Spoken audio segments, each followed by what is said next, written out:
Trying to keep their composure, a tip in by Baltazar who's having a ball game.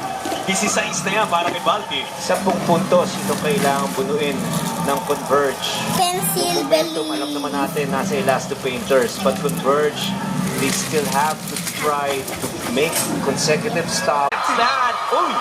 Itatawag na shot clock violation. Pero automatic review yan.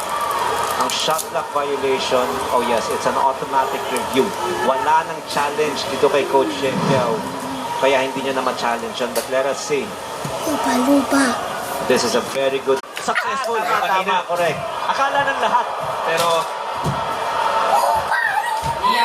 All eyes dito sa ating officials. Counted. what a break para sa rain or shine. But for as long as they make the right one after the review, that is what we're all aspiring for and asking for. Sana ni Stockton yung kanyang kakayahan na magkaroon ng multiple baskets or parang will do a lot of heavy lifting, tutulungan niya yung kanyang kupunan. The other players must also step up. Less than 7 minutes remaining.